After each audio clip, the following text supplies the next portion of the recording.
Hello everyone, welcome back to my channel.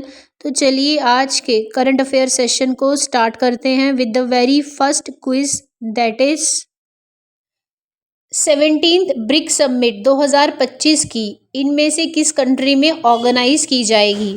17th BRIC summit organise की जाएगी रियो de Janeiro, Brazil में।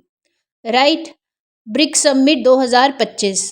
अब BRICS क्या होता है? बेसिकली 2001 में पूरे दुनिया के चार बड़े इकोनॉमी वाले नेशन जैसे कि ब्राज़ील, रशिया, इंडिया और चाइना ने एक साथ मिले और ब्रिक की फॉर्मेशन की ताकि अपनी इकोनॉमी को और बेटर और स्ट्रॉन्ग कर पाएँ। 2009 में ऑफिशियली फर्स्ट मीटिंग होती है ब्रिक की रशिया में। 2010 में इसमें साउथ अफ्रीका को ऐड किया जाता है और ब्रिक बन जाता है ब्रिक्स। ब्रिक का खुद का कोई भी हेडक्वार्टर नहीं है। जनवरी 2024 में ईरान, इजिप्ट, इथियोपिया, यूएई और सऊदी अरेबिया को ऐड किया गया ब्रिक्स में।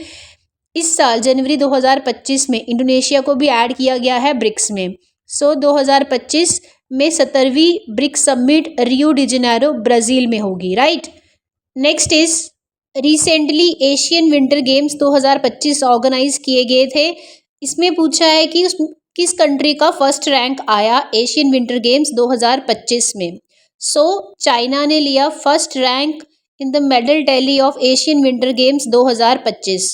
इसका वेन्यू क्या रहा, कहाँ ऑर्गेनाइज की गई ये गेम्स? हर्बिन, चाइना में। From 7 to 14 of February 2025। इसे ऑर्गेनाइज किसने किया? Olympic council of Asia. In games का मैस्कॉट क्या रहा? बिन एंड निनी, जो कि टाइगर्स का ग्रुप है। मोटो क्या रहा इन गेम्स का?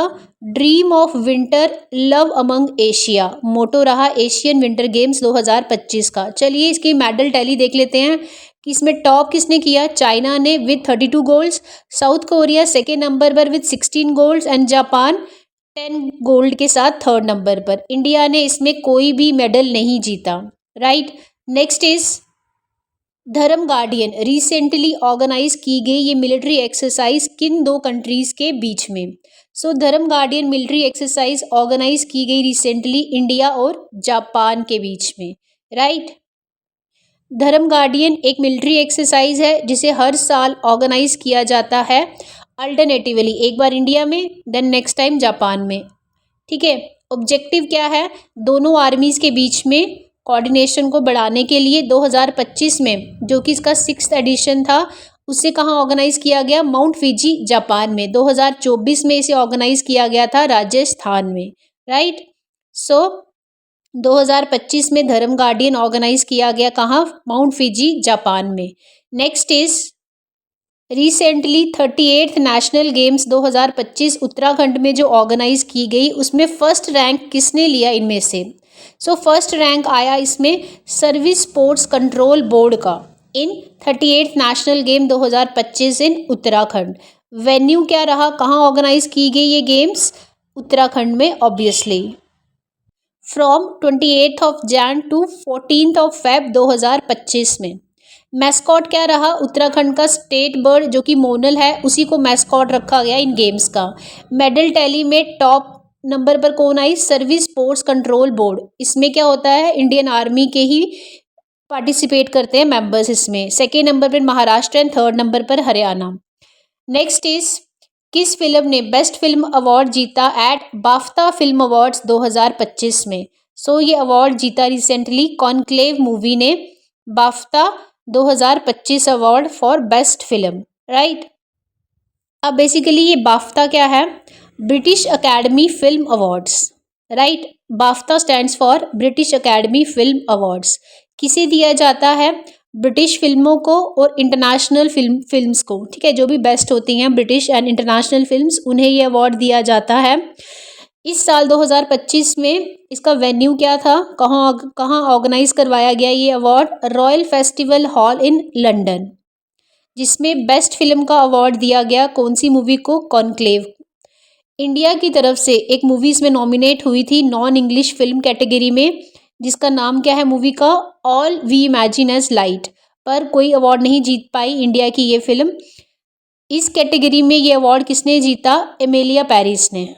Right, non English film category में अवार्ड किसने जीता? एमिलिया पेरिस ने, in non English film category. So 2025 का BAFTA best film award goes to Conclave movie, right. So next is recently sports star aces award 2025 organise किए गए, जिसमें male superstar of the year award किसको मिला इनमें से? That is PR Sreejesh. कौन है ये PR श्रीजेश? देखते हैं।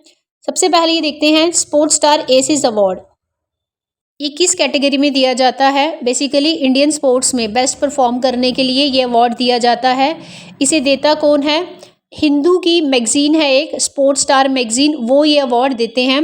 2025 में इसका 7th एडिशन था। मेल कैटेगरी में ये अवार्ड दिया गया PR श्रीजेश को, जो कि हॉकी से बिलोंग करते हैं, और फीमेल कैटेगरी में ये अवार्ड दिया गया मनु भाकर, जो कि शूटिंग से बिलोंग करती है।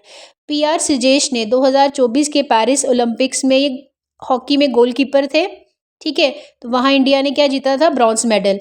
मनु भाकर ने 2024 के पेरिस ओलंपिक्स में 2 मेडल्स जीते थे इस सिंगल ओलंपिक्स में, ठीक है।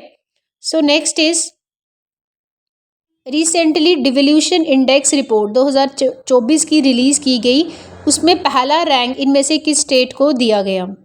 तो पहला रैंक मिला है कर्नाटका स्टेट को इन डिवोल्यूशन इंडेक्स रिपोर्ट 2024। क्या होती है ये डिवोल्यूशन इंडेक्स? देखते हैं।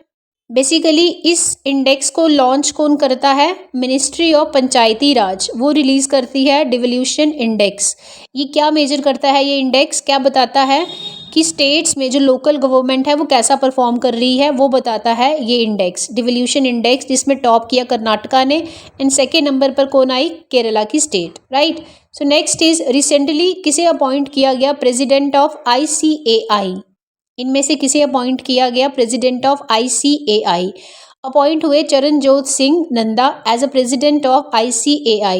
सबसे पहले देखते हैं ICAI क्या है। ICAI stands for institute of chartered accountant of India, जिसका क्या काम होता है, क्या ऑब्जेक्टिव है ICAI का? कि जो चार्टर्ड अकाउंटेंट का प्रोफेशन है, ठीक है, उसे उसकी रेगुलेशन करना। और इसके चेयरमैन रिसेंटली कौन अपॉइंट हुए हैं? Charanjot Singh Nanda, right. Next is recently किस गवर्नमेंट ने लॉन्च की? नोदी बंधन स्कीम, ठीक है, ऐसे ही बोलते हैं इसको, नोदी बंधन स्कीम। इनमें से किस स्टेट ने लॉन्च की ये स्कीम? तो नाम से आपको समझ आ रहा होगा, वेस्ट बंगाल में ऐसी लैंग्वेज यूज़ की जाती है, नोदी बंधन स्कीम। क्या है ये स्कीम जो वेस्ट बंगाल ने लॉन्च की? नोदी बंधन का मतलब क्या होता है? नदी मतलब रिवर को जोड़ो। इस प्लान में, इस स्कीम में क्या किया जाएगा? नदियों को जोड़कर बेटर इरिगेशन फैसिलिटीज़ प्रोवाइड करवाई जाएगी, जो कि वेस्ट बंगाल की स्टेट ने लॉन्च की है recently, to deal with the natural disaster, right. Natural disaster से डील करने के लिए, फ्लड को रोकने के लिए, बेटर इरिगेशन के लिए। Next is recently Tata group के चेयरमैन N चंद्रशेखरन को इनमें से कौन सा अवार्ड दिया गया रिसेंटली? इन्हें दिया गया most excellent order of British Empire, British Empire civil of division. ये ऑनर दिया गया टाटा ग्रुप के चेयरमैन, जिनका नाम क्या है? N चंद्रशेखरन। N चंद्रशेखरन कौन है? टाटा ग्रुप के चेयरमैन। अब ये ब्रिटिश एम्पायर ऑनर क्या है? हाईएस्ट या एक्सीलेंट अवार्ड है यूके का, ठीक है। British Empire honour excellent UK award है, जो किसे दिया गया? टाटा ग्रुप के चेयरमैन N चंद्रशेखरन को। अब क्यों दिया गया? इन्होंने ऐसा क्या किया था? बेसिकली चंद्रशेखरन जो कि टाटा ग्रुप के चेयरमैन हैं, इन्होंने क्या किया? बेसिकली कंपनीज जैसे कि जैगुआर, रोवर, टेटले, ये कंपनीज जो लगाई हैं इन्होंने, इससे क्या हुआ है? यूके में काफ़ी लोगों को एम्प्लॉयमेंट मिली है, तो यूके में एम्प्लॉयमेंट क्रिएट की है इन कंपनीज की मदद से चंद्रशेखर ने, इसीलिए इन्हें ये अवार्ड दिया गया। Next is according to Bloomberg's 2025 ranking, who topped Asia's wealthiest family list? Asia में सबसे वेल्दिएस्ट फैमिली कौन सी आई है? ब्लूमबर्ग 2025 की रैंकिंग के according Mukesh Ambani and family, right. Asia's wealthiest family list, ये किसने रिलीज़ की लिस्ट? ब्लूमबर्ग ने, जो कि एक अमेरिका की प्राइवेट कंपनी है। इसमें फर्स्ट नंबर पर टॉप किया है इंडिया की फैमिली, वो भी मुकेश अंबानी की फैमिली ने। सेकेंड नंबर पर थाईलैंड की फैमिली है। थर्ड नंबर पर इंडोनेशिया की फैमिली है। फोर्थ नंबर पर दोबारा से इंडिया की फैमिली है। Next is recently prime minister Narendra Modi visited USA. What is the bilateral trade set between India and USA for 2030 के लिए? $500 बिलियन का बायलैटरल ट्रेड डिसाइड हुआ है बिटवीन इंडिया एंड यूएस। किसके बीच में? भारत की तरफ से नरेंद्र मोदी थे इसमें, और अमेरिका की तरफ से अमेरिका के प्रेसिडेंट डोनाल्ड ट्रंप। क्या ऑब्जेक्टिव है इस बायलैटरल ट्रेड का? आर्टिफिशियल इंटेलिजेंस को बूस्ट करना, सेमीकंडक्टर के फील्ड में इनोवेशन और उसको बढ़ावा देना। मोदी ने यहाँ पे एक स्लोगन भी दिया, क्या? मेगा मीघा। मेगा का क्या मतलब है? Make America great again, and MIGA का मतलब है make India great again. So दोनों ही नेशन अपने नेशन को ग्रेट बनाएंगे इस बायलैटरल ट्रेड से, right. So next is recently union minister for home affairs Shri Nityanand Rai ने अटेंड की है fourth no money for terror conference. कहाँ पर? मुनिच, जर्मनी में ये कॉन्फ्रेंस ऑर्गेनाइज की गई थी, no money for terror conference. क्या है ये कॉन्फ्रेंस? देखते हैं। No money for terror conference venue क्या था, कहाँ ऑर्गेनाइज की गई? मुनिच, जर्मनी में। बेसिकली इसे स्टार्ट किया गया था 2018 में फ्रेंच गवर्नमेंट ने, तब से चले आ रही है ये। क्यों इसकी ज़रूरत पड़ी थी? क्योंकि जब 26/11 अटैक हुआ था टेररिस्ट का, तो उसके बाद से इसकी ज़रूरत पड़ी कि हमें टेररिज्म को रोकने के लिए जो भी उन्हें फ़ंड कर रहे हैं वो चीज़ हमें रोकनी चाहिए। तो क्या ऑब्जेक्टिव है? टेररिज्म को फ़ंड ना किया जाए, उसे पैसा ना दिया जाए, ठीक है। तो 26/11 के बाद ये महसूस हुआ, और उसके बाद फ्रेंच गवर्नमेंट ने 2018 में इसकी फॉर्मेशन की, no money for terror conference. इस साल इसका वेन्यू क्या है? मुनिच, जर्मनी में। इंडिया में टेररिज्म का कौन सा एक्ट है? एंटी टेररिज्म एक्ट 1967 डील करता है टेररिज्म से।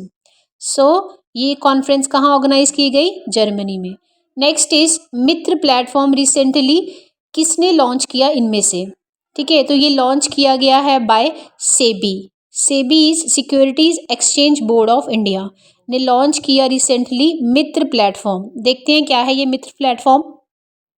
SEBI's exchange board of India ने रिसेंटली लॉन्च किया कौन सा प्लेटफॉर्म? मित्र। मित्र की फुल फॉर्म देख लेते हैं पहले, mutual fund investment tracing and retrieval assistant. ये फुल फॉर्म है किसकी? मित्र की, जिसे लॉन्च किसने किया? सेबी ने। क्या ऑब्जेक्टिव है? क्यों ये लॉन्च किया गया? बेसिकली मित्र एक डिजिटल प्लेटफॉर्म है जो हेल्प करेगा जिन भी इन्वेस्टर्स ने म्यूचुअल फंड में सपोज इन्वेस्ट किया है, और अगर वो भूल जाते हैं अपना इंसेंटिव म्यूचुअल फंड से लेना, तो वहाँ उनकी हेल्प करेगा ये मित्र प्लेटफॉर्म उन्हें बताने में कि उनका इंसेंटिव कहाँ पर है म्यूचुअल फंड में और कैसे उसको रिट्राइव कर सकते हैं। So Mitra platform launch recently by SEBI securities exchange board of India.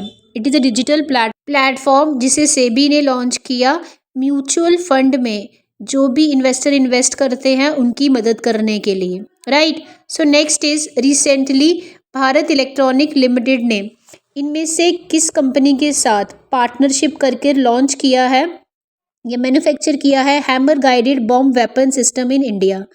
So partnership की है भारत इलेक्ट्रॉनिक लिमिटेड ने सेफ्रॉन इलेक्ट्रॉनिक्स एंड डिफेंस के साथ, और लॉन्च किया hammer guided bomb weapon in India. सबसे पहले तो देखते हैं हैमर की फुल फॉर्म क्या है।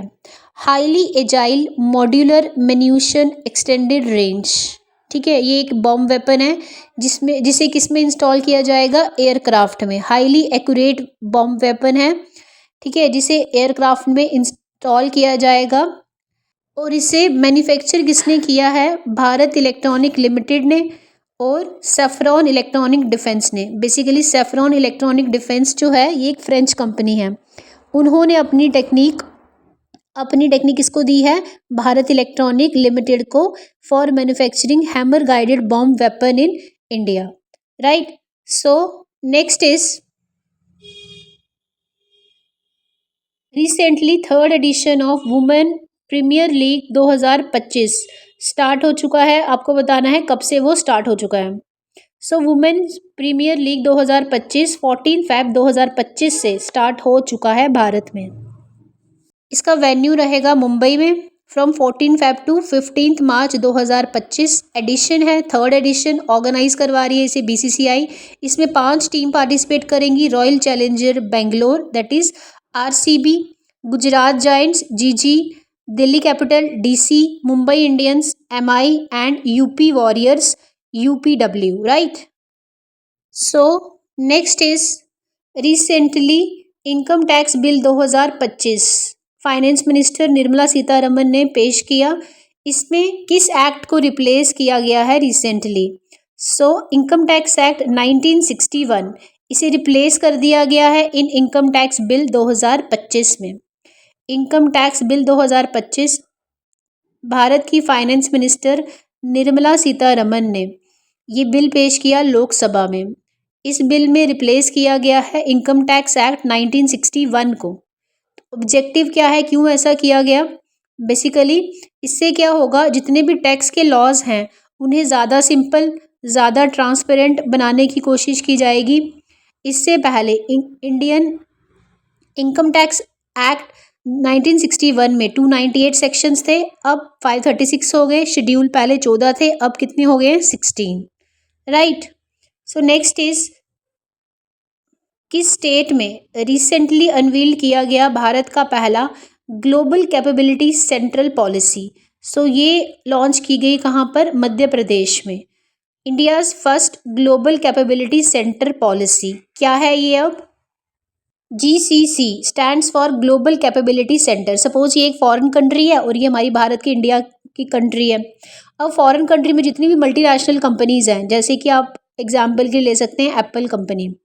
अब एप्पल में अगर हमारे फ़ोन में कोई प्रॉब्लम हो जाती है तो उसका सर्विस सेंटर भारत में ही खोला जाएगा। ये किया जाएगा ग्लोबल कैपेबिलिटी सेंटर में, एग्जाम्पल के तौर पे, ठीक है। जितनी मल्टीनेशनल कंपनीज़ हैं उनका ये सर्विस सेंटर यहाँ पर भारत में भी खोला जाएगा, ठीक है। तो इसे कहते हैं हम क्या? Global capability centre. सारी सर्विसेज प्रोवाइड करवाई जाएंगी इन इंटरनेशनल कंपनीज़ की यहाँ पर। Next is where was the IIAS DARPG Indian conference 2025 held? ये कॉन्फ्रेंस की गई दिल्ली में। अब देखते हैं ये कॉन्फ्रेंस बेसिकली है क्या, ये दोनों टर्म्स क्या हैं। IIAS and DARPG India conference 2025 Delhi में ऑर्गेनाइज की गई। IIAS क्या है? International institute of administrative service. And DARPG क्या है? Department of administrative reforms. दोनों मिलके क्या करेंगी? सेंट्रल गवर्नमेंट में जो भी पब्लिक से रिलेटेड ग्रीवेंसीज होती हैं उनके सोल्यूशन निकालेगी ये दोनों मिलकर। और इनकी कॉन्फ्रेंस 2025 में कहाँ ऑर्गेनाइज की गई? दिल्ली में, राइट, फ्रॉम 10 to 14 Feb 2025 में। नेक्स्ट क्विज है, in which state has president's rule been impose recently? President rule कहाँ रिसेंटली लगाया गया? कमेंट सेक्शन में बताएंगे। राइट आंसर को मैं पिन डाउन कर दूंगी, राइट। सो आज के सेशन में इतना ही। अब हम मिलेंगे अपने नेक्स्ट सेशन में। Thanks for watching. अगर आपके लिए हेल्पफुल है तो kindly like and subscribe to my channel.